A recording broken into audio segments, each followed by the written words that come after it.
नमस्कार दोस्तों, आप सभी की बोर्ड एग्ज़ाम 10th की परीक्षाएं शुरू होने वाली हैं। इसी को ध्यान में रखते हुए हम एक रैपिड रिवीजन की सीरीज़ लेकर आए हैं। उसी कड़ी में आगे बढ़ते हुए हम साइंस के चैप्टर फर्स्ट का शुभारंभ करते हैं।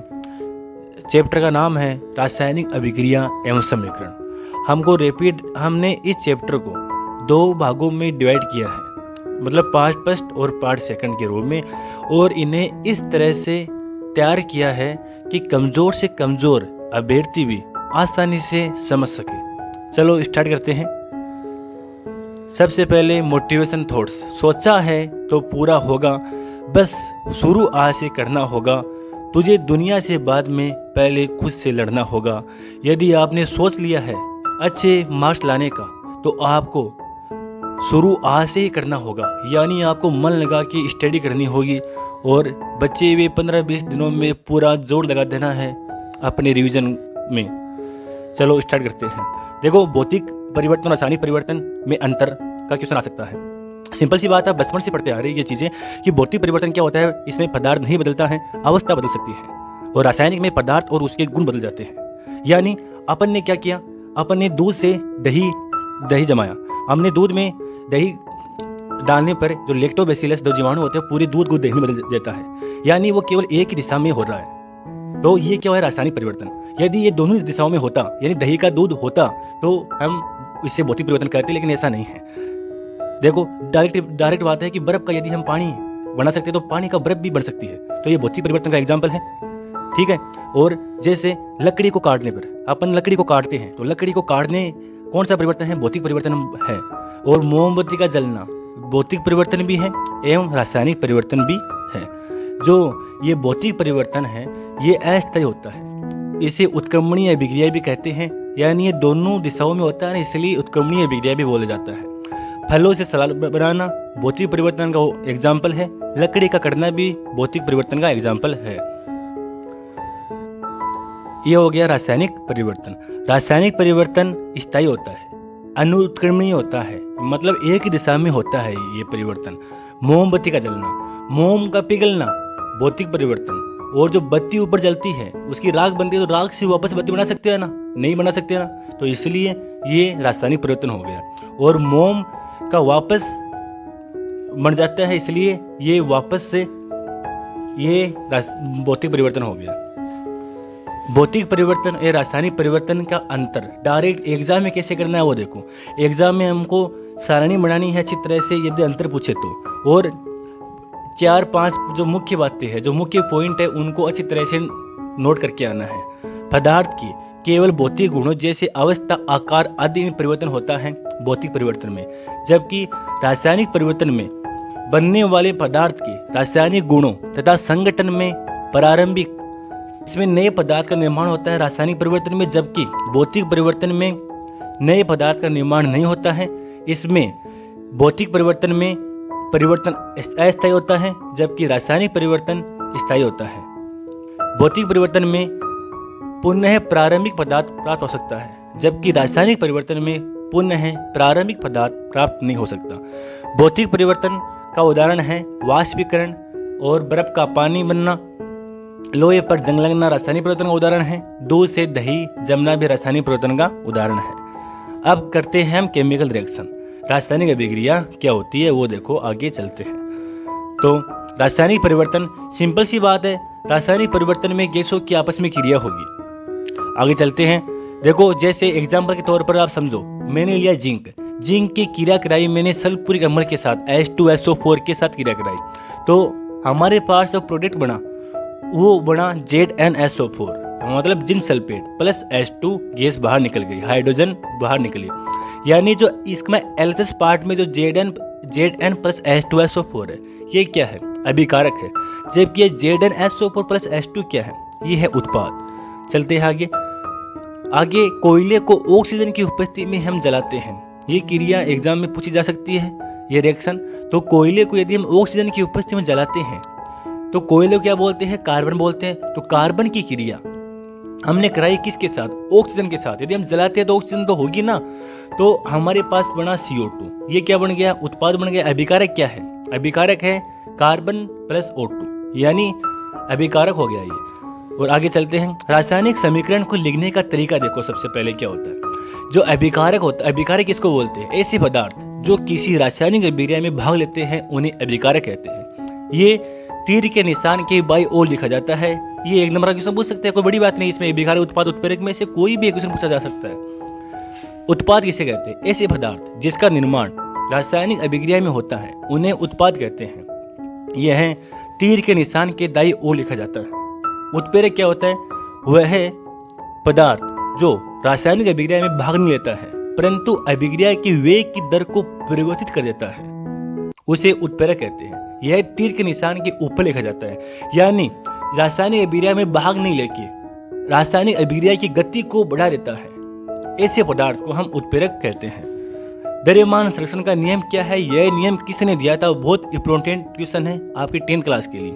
द्रव्यमान संरक्षण का नियम क्या होता है वो देखो, मतलब अभिक्रिया से पूर्व पदार्थों का कुल द्रव्यमान तथा अभिक्रिया के उपरांत पदार्थों का कुल द्रव्यमान बराबर रहता है, यानी द्रव्यमान की न तो हानि होती है और न ही द्रव्यमान उत्पन्न होता है, यानी द्रव्यमान संरक्षित रहता है। हम बने C+O2, कार्बन की क्रिया किसके साथ, ऑक्सीजन के साथ क्रिया, तो कार्बन डाइऑक्साइड बाहर निकली, यानी न तो इसमें तो द्रव्यमान है, यानी कोई नई चीज नहीं जुड़ी है इसमें, न तो नई चीज घटी है न नई चीज जुड़ी है। जो हमने अभिकारक में लिया है वो उत्पाद में बना है, यानी द्रव्यमान एकदम संरक्षित रहा है। इसको ही बोलते हैं द्रव्यमान संरक्षण का नियम। द्रव्यमान संरक्षण का नियम एक रशियन वैज्ञानिक थे जिनका नाम था M.B. लोमोनोसोव। M.B. लोमोनोसोव ने ये बताया कि द्रव्यमान संरक्षण का नियम उन्होंने दिया था। रासायनिक समीकरण कैसे संतुलित किया जाता है, सुनो आगे। रासायनिक समीकरण को संतुलित करने का सबसे आसान तरीका सुनो।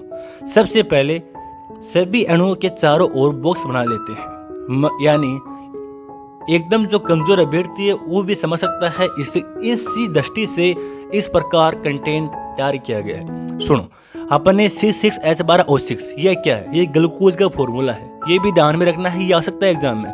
ग्लूकोज का जो फॉर्मूला क्या है, C6H12O6 की क्रिया कर रही हमने किसके साथ, O2 के साथ, तो क्या बना, कार्बन डाइऑक्साइड बाहर निकली तथा H2O और साथ में ऊर्जा मुक्त हुई। ठीक है, अब इसमें है ना, इसके बाद संतुलित होगी, मतलब संतुलित करने के लिए क्या करना पड़ेगा, ये अभिक्रिया संतुलित है या नहीं है, नहीं है ना। क्यों नहीं है, क्योंकि इसमें कार्बन का एक अणु है, जबकि उधर LHS पार्ट में कार्बन के 6 अणु हैं, उधर एक ही अणु है, जबकि इधर RHS पार्ट में हाइड्रोजन की 2 अणु हैं और LHS पार्ट में हाइड्रोजन के 12 अणु हैं, तो असंतुलित है। इसके लिए हमें इसको संतुलित करने के लिए देखो, सबसे पहले कार्बन को संतुलित करना पड़ेगा, क्योंकि बाई और 6 कार्बन है, अतः दाई और भी 6 कार्बन होना चाहिए। इसके लिए हम 6 की गुणा CO2 से करते हैं, 6 की गुणा में CO2 से कर दी। अब हम H को, हाइड्रोजन को संतुलित करेंगे, चूंकि बाई और 12 हाइड्रोजन परमाणु हैं, अतः दाई और 6 की गुणा H2 से करेंगे, जिससे दाई और भी 12 हाइड्रोजन परमाणु हो जाएंगे। इस प्रकार से हमारी अभिक्रिया ये संतुलित हो चुकी है। आप देख सकते हो कार्बन के भी 6 अणु, RHS पार्ट में भी कार्बन के 6 अणु हो गए। ठीक है, और RHS पार्ट में हाइड्रोजन के 12 अणु हैं, और आप देखेंगे LHS पार्ट में भी हाइड्रोजन के 12 अणु हैं। इस प्रकार से हमने अभिक्रिया संतुलित कर दी। रासायनिक अभिक्रिया को संतुलित करने के लिए हिट एंड ट्रायल विधि क्या है, ये भी एग्जाम में आती है। सुनो क्या है ये विधि। हिट एंड ट्रायल विधि को हम अनुमान विधि भी कहते हैं, यानी हम अनुमान लगाते हैं कि ये अभिक्रिया किस प्रकार से संतुलित हो सकती है, यानी असंतुलित समीकरण को संतुलित करना ही हिट एंड ट्रायल विधि कहलाती है।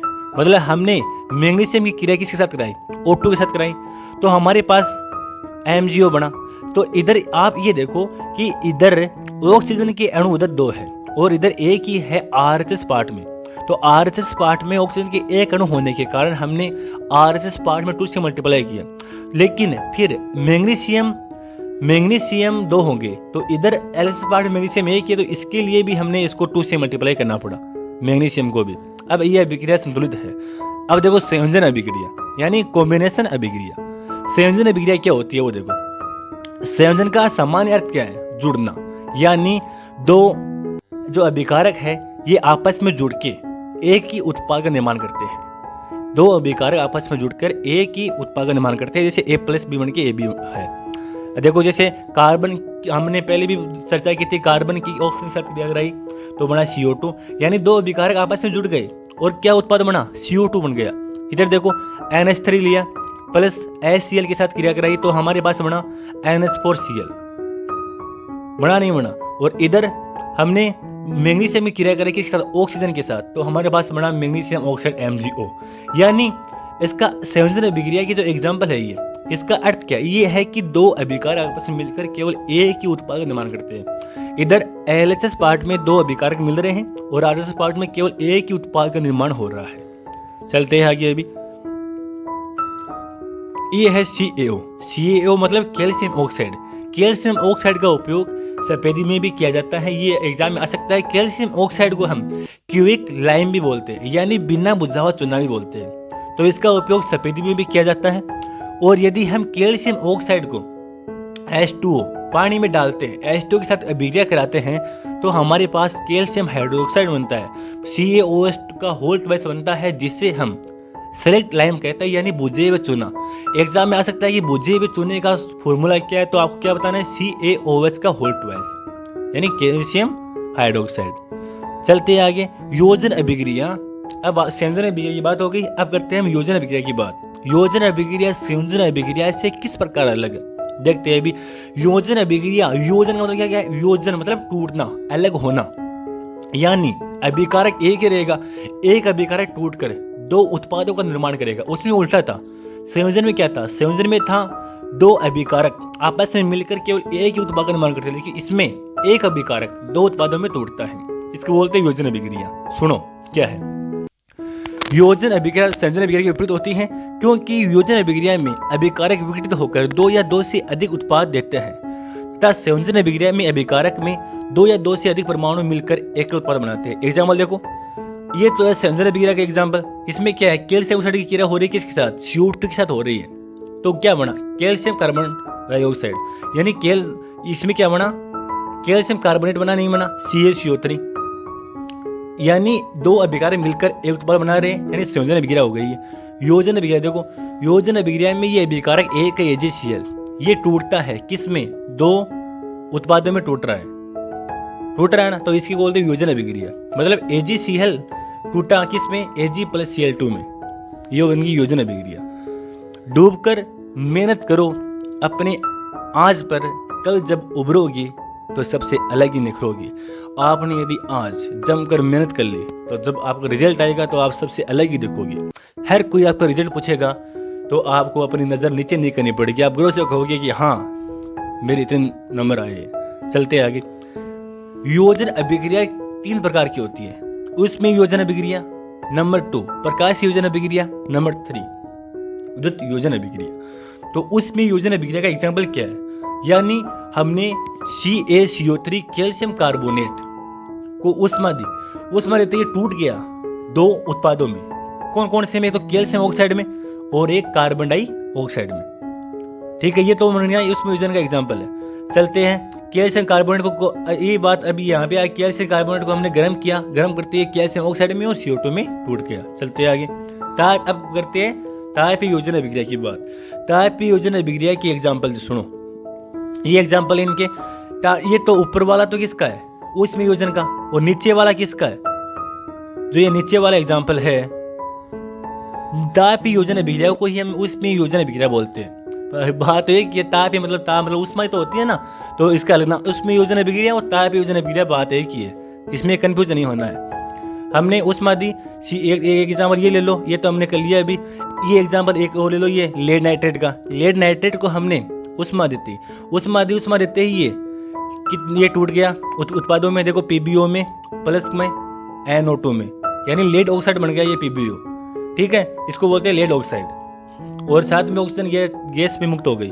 चलते हैं आगे। अब प्रकाशीय योजन अभिक्रिया में आ गए। प्रकाशीय योजन अभिक्रिया का एग्जाम्पल सुनो, ध्यान से सुनो, बहुत इंपॉर्टेंट है एग्जाम के लिए, एग्जाम में आने की पूरे चांस है। हमने AgBr को सूर्य के प्रकाश की उपस्थिति में क्रिया कराई, तो AgBr टूट गया कितनों में, Ag में और Br2 में। ठीक है, अब Ag को क्या बोलते हैं, सिल्वर भी बोलते हैं हम। अब AgBr का उपयोग किस में होता है? AGBR का उपयोग होता है ब्लैक एंड व्हाइट फोटोग्राफी में, यानी श्याम सफेद फोटोग्राफी में AGBR का उपयोग किया जाता है। ये क्वेश्चन एग्जाम में आने के पूरे चांस से 1 नंबर क्वेश्चन पूछ सकता है कि AGBR का उपयोग क्या है, तो आपको क्या बोलना है? श्याम सफेद फोटोग्राफी में। और इंग्लिश मीडियम वाले use in black and white photography में AGBR का उपयोग होता है। चलते हैं आगे।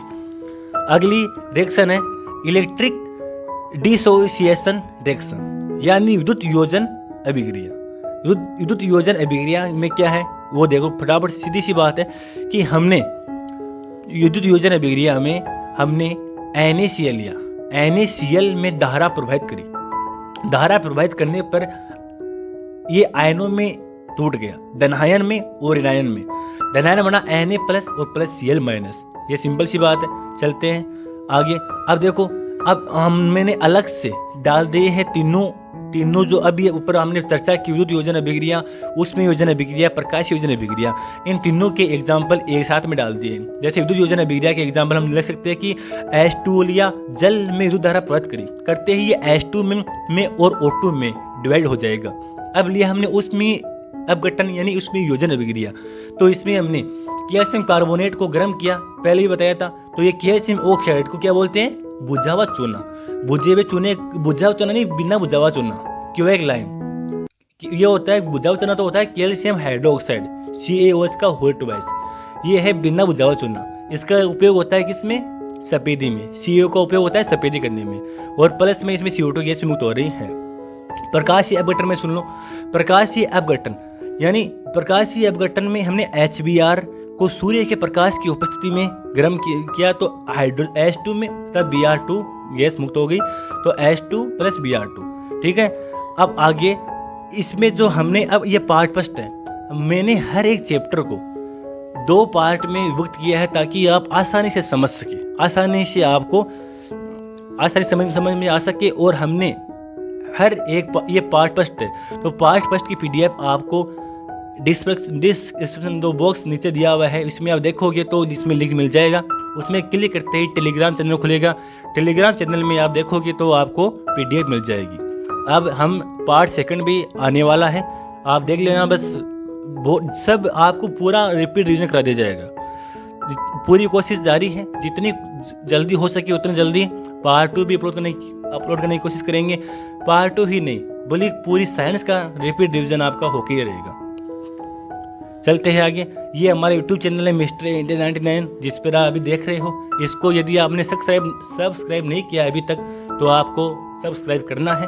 साथ ही यदि आपको वीडियो अच्छी लगे तो आपको लाइक भी कर देना है, ताकि आपको नई नोटिफिकेशन मिलते रहे। जो भी नई वीडियो आए आपकी यूजफुल, वो आपको काम आती रहे।